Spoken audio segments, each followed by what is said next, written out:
Water,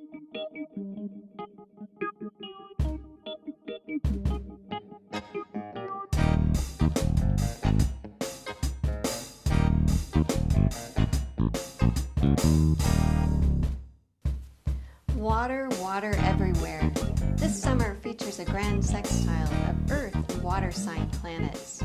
It's time to get grounded to weather a storm of emotions that can either bring harmony or great challenge. Welcome to the new Connexion Astrology forecast for July and August 2013. I'm your host, Vicki Thompson. Joining me today is astrologer Mark Dotage. Today's astrology forecast is brought to you by Inner Traditions Bear and Company. It's one of the largest and oldest publishing houses in the world, devoted exclusively to bringing you books on the subjects of spirituality, esotericism, astrology, and alternative health and healing. Mark, welcome to the new Connexion Astrology forecast. Thank you. It's summer already. I know. It's so nice to see some sun here in the Northwest. Mm-hmm.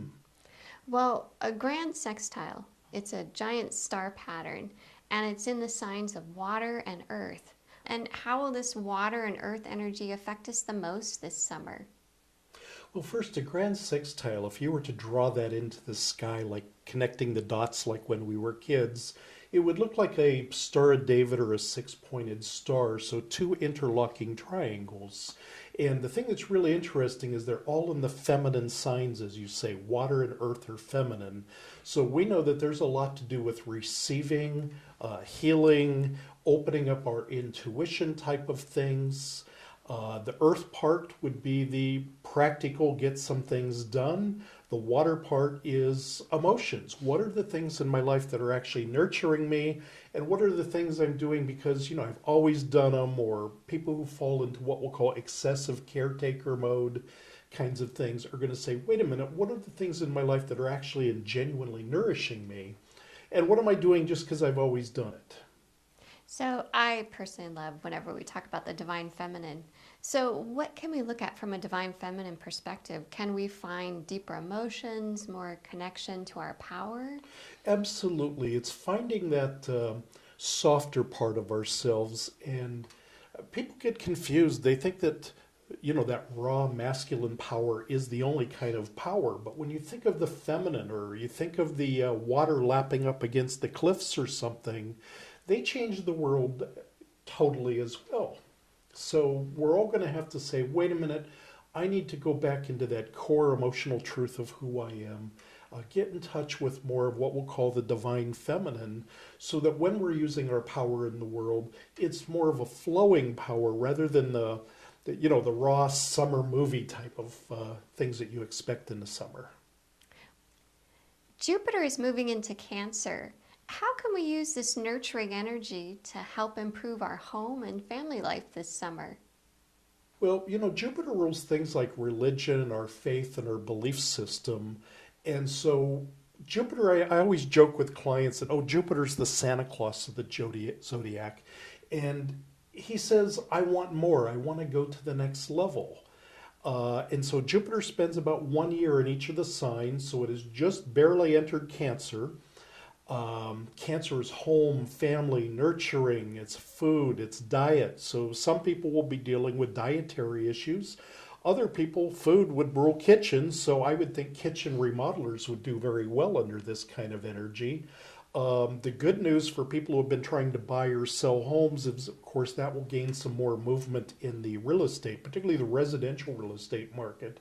But the main thing is Jupiter says, I'm ready to go to the next level. And Cancer says, I need to be nurtured more. I'm tired of working so hard or whatever. And so this summer would be an excellent time to, shall we say, do whatever really nurtures you.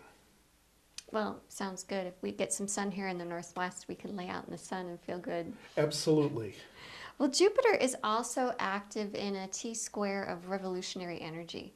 And so how can you use this risk-taking energy to get ahead at work? Well, and it's a good point, because the grand sextile is kind of a soft, harmonious, helpful thing. And sometimes when there's too much harmony, people just kind of kick back and get lazy and go on cruise control. Well, when you get this pattern, it's called a T-square. It would look like a capital letter T if you drew it into a chart. In other words, angular 90-degree angles. That's more challenging, or the new agey word might be motivational. So all of a sudden, there's all these talents in the universe coming up this summer. And then here comes Jupiter on one side saying, hey, it's time to take all your risk on yourself. It's time to get out of your comfort zone and go to a new level. On the other side is the planet Uranus, which is freedom, revolution, inventions. In my case, I'm going to be upgrading my technology this summer would be one way to do it. Someone else might just say, I need a change and I need to throw the baby out with the bathwater and go a new path. So you see a lot of people moving would not be a big surprise this year. And then, of course, the third planet will be Pluto, and Pluto is kind of a burn your bridges behind you, stand in your power. From a spiritual level, what it does is it aligns you with the core source, God, universe, whatever you call that core source, so that when you're using your power in the world, you're doing it based upon a divine inner connection. But it is a pretty raw power, and it is going to, shall we say, force people to say it's time to make some changes and get off your backside and get in movement. So if we're getting off of our backside and we're moving forward, on a global level, can we expect some changes in the economy? Well, we can, and as a rule, it is favorable. Jupiter in Cancer is kind of a nurturing, expansive, optimistic thing. And of course, from the United States perspective, you know, July 4th means the USA's sun is in Cancer, so that's considered pretty favorable. It's just, it also comes with a price, because as we've talked about in previous sessions together, the planet Saturn has been in Scorpio, and Scorpio rules things like bankruptcy and letting go, and getting down to the very core emotional depths. What we in the past we've called that cleaning the bottom of the swamp, or cleaning the bottom of the drain to rise like the phoenix out of the ashes. So that really is a part of the deal. So out of one side of my mouth, I could go, oh yeah, this is going to be good. This is going to improve various sectors of the economy. And on another level, it's, well, there's still some cleanup that needs to be done. And so we'll probably still see some bankruptcies and things of that nature. And sad as it may be to say, there'll probably also be some rude events, which, you know, are becoming pretty commonplace in our world right now. And I would want to urge people not to get caught up in the fear when, you know, those bad things happen in the world. That, you know, as I'm fond of saying, you know, to make an omelet, you got to break a few eggs. And so sometimes you see some of the bad things come out at the same time. But it's good overall because it says it's time to go to a new level. It's time to take a risk on ourselves. It's time to revolutionize and renovate ourselves. Now let's take a look at the 4 elements and see what's happening for your sign. So Mark, let's talk about each of the elements and how it's going to affect the signs. And let's start with water, because there is so much happening with water right now. Well, yes, as we said, that grand sextile that we were talking about, one of the triangles is made up of the water elements, which would be Cancer, Scorpio, and Pisces. So these are the flowing, receiving, receptive, and they're set up in a harmonious pattern.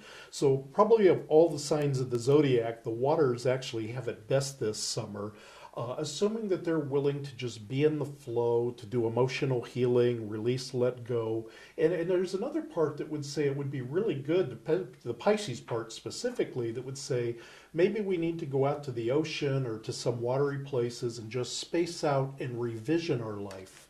And that would be true for all signs, but particularly the water signs. Let's move right into Earth, because that's also significant in the grand sextile. Yes, the other triangle is the earth element. That's Taurus, Virgo, and Capricorn. And of course, these are the signs that don't like to space out. They're the ones that say, we need to get something accomplished. We need to get something done here. So the beauty is there's help in accomplishing some tasks, but what they're going to have to do is they're going to have to blend with those water signs that just want to kick back and, shall we say, I don't know, watch something, watch the flowers grow. I grew up in the Midwest, we call it listen to the corn grow. Oh. Anyway, the key there would be is how are you going to balance your need to just space out and relax and nurture yourself with maybe some of those home projects that actually, in my case, I put off last summer. How about our fire elements? What can they expect? Well, fire is interesting this year. Of course, Leo is a fire sign, and that comes every August, late July and August. So perhaps they're going to be coming just a little bit after all of this earth and water element type signs. But of course, as fire is creativity, passion, enthusiasm, and of course, that's the signs Aries, Leo, and Sagittarius. And so going off on some sort of an adventure, probably August is going to be a little bit better for certainly for the fire signs, maybe for all of them for their pure, I just want to play and do nothing part. August would really fit for them. But they do have, we call it the grand, the T square we talked about earlier. Uranus is in Aries. And of course, Uranus moved into Aries the exact day of the Japan earthquake a couple of years ago.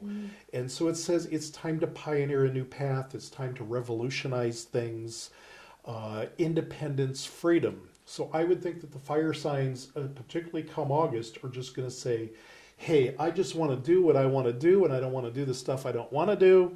I want to go play a little bit more. That sounds perfect for summer. Yeah. And then our last elements are air. Yeah, and poor air signs, and I say that being an air sign myself, is the air element is pretty weak during this time period that we're talking about. And when an element is weak, we either overemphasize it or we completely ignore it, okay? So overemphasizing it would be like, I don't know, just locking yourself into a good book and not doing all the things that really need to be done in your life. Gemini, Libra, and Aquarius are the air signs. But the other side of when things are weak is we just tend to ignore them. So basically what we could say is that the air signs this summer just need to get out of their head, get out of their intellect, and just go experience. And I don't care if that's working in the garden, getting your hands dirty, or if that is going off into the woods or whatever. But when an element is weak or missing, in this case weak, basically people ignore those elements. So I just tell the air signs, get out of your head and just go do stuff. Yeah. Well, it sounds like good advice for anyone this summer. It does. It does. Well, wonderful. Well, Mark, thank you so much. We appreciate you joining us today. You're welcome. Want more details on your sign? Check out Starscope and AstroMark at our website at newconnectionjournal.com. Join us next time for the New Connection Astrology Forecast and get connected.